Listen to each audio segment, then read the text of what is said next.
and good luck to our crew.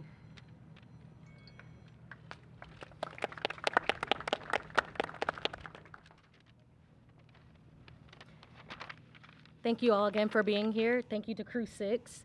I'm now going to start the media Q&A. There's a microphone on this side, and if you guys will line up, once you state your name and your affiliation, you can then point out who you would like to answer your question. I see someone already at the mic. You can take it away.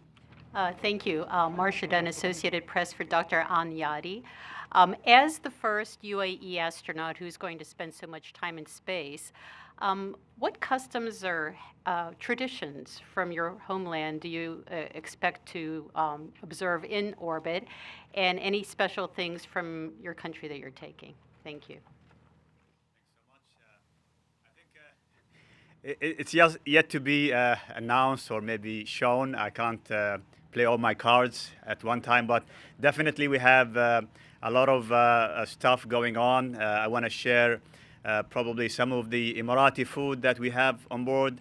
I'm a jiu-jitsu practitioner. I trained doing jiu-jitsu, so I have a kimono that I'm gonna wear on board and probably do some moves. But overall, I think we share the same goal. We all train to go and conduct science. We all want to share this experience with everybody. I mean, spreading the enthusiasm with everybody, share the knowledge that we experience on board the station. It's the most important for all of us. Welcome to Florida. I'm Jean Wright from Space Up Close, and my question is for Commander Bowen. Go Bruins. Anyway, as a former submariner wife, and you being the first submarine officer that was selected as an ASCAN, we both know the unique challenges in the small quarters that are on submarines. And with your all-rookie crew, I was curious if you had any tips or pointers how you survive being on submarines and plus being in a small capsule. Did you have any tips for them to survive being in such small quarters? Thank you. You know, it's interesting. When I first got to the space station on my first flight, it very much reminded me of a submarine, which the close quarters, even the odor, not necessarily a good thing, was very submarine-like. And looking at what we're about to do, one of the big concerns that we have, or I have, with the capsule itself is making it stowed for sea. You know, keeping your vehicle cleaned up, ready to operate at all times. You don't have extra stuff floating around. So those skills we learn, obviously on a submarine, but also we trained that at NASA. So I think over the years it's been really interesting to watch and see how they develop skills for people that don't necessarily bring them with them. They train them. So I feel highly confident, and if they have any questions, I'm sure they'll ask, and I'll make up some answer for them. But it's amazing how similar it is. Thank you. Thank you. Scott Heidler-Wesch to NBC Orlando, again for Commander Bowen.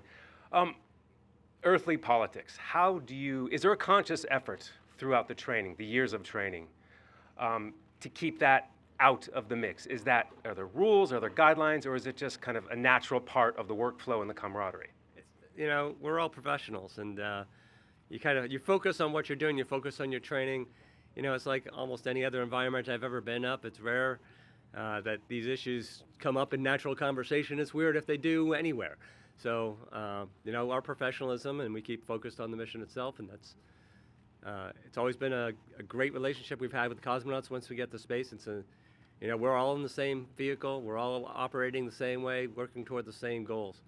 And, you know, it's been amazing to watch. Hi, Sarwit from The National. My question is for Stephen Bowen. If you could talk about what it's been like training with Sultan Al Neyadi, being from different cultures. What did you learn from him and each other, and how do you think that's going to sort of translate on the ISS? And my second question is for Dr. Al Neyadi. If you could talk about how you're feeling, but maybe speak in Arabic just for our Middle East viewers. Thank you. Now, actually, I met Sultan and Hazza back in Star City when I was training for a Soyuz launch in 2018, about when we crossed paths, about 2018.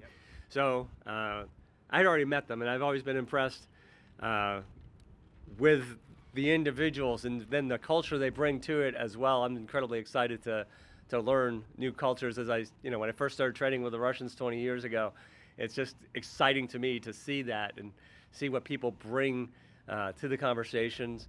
And looking forward to operating with Sultan on orbit and having the opportunity to experience actually through everybody's eyes. It's just so cool to watch people on orbit working. And Sultan? So I'm going to speak in Arabic. I'm not going to play a joke with our interpreter. One time I spoke in Arabic and I looked at the Russian interpreter and they were confused. So I'll play both. أنا حقيقة سعيد باللحظة هذه. نحن انتظرناها طويلا بعد النجاح المميز للمهمة الأولى، مهمة طموح زايد، لما زميلي هزاع المنصوري راح محطة فضاء الدولية في 2019. كان مثل الدفعة القوية لبرنامج الإمارات للفضاء. حسينا وشعرنا بالحماس من شعب الإمارات ومن الوطن العربي، وكل هذا بفضل دعم القيادة الرشيدة اللي أهلتنا للقيام بهذه المهام. أنا سعيد